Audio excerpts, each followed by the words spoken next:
So I'm sure you're all aware of the cult classic that is the Rocky Horror Picture Show. But did you know there was a sequel? Now its tagline is not a prequel, not a sequel, it's an equal, so I probably shouldn't call it a sequel. But the second installment in the Rocky Horror universe is the 1981 Shock Treatment. Also a musical, this follows Brad and Janet during their time with a reality TV show for a network that has control over the whole town. Initially attending as audience members, the two are quickly revealed to be the new cast members of the show Marriage Maze. In turns of fate similar to Rocky Horror, the two are quickly whisked into this surreal state as Brad is taken to a local mental hospital while Janet becomes the new star of the show. Initially, Tim Curry, Susan Sarandon, and Barry Bostwick were meant to reprise their roles.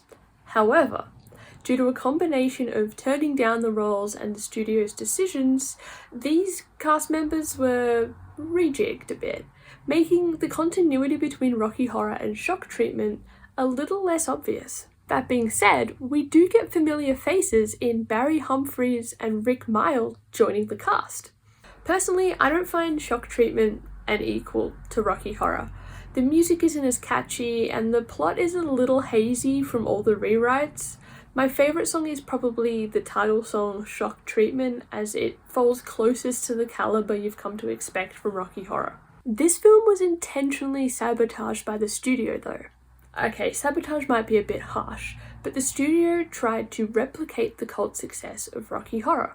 Firstly, the studio turned down the initial idea for the film. Being a more traditional sequel, it was going to be called Rocky Shows His Heels. It was also being screened during midnight slots, making this sequel in direct competition with its predecessor, Rocky Horror, during its peak success. It also meant that a wider, more general audience wasn't aware of its release, as it was not being shown during more traditional screening times.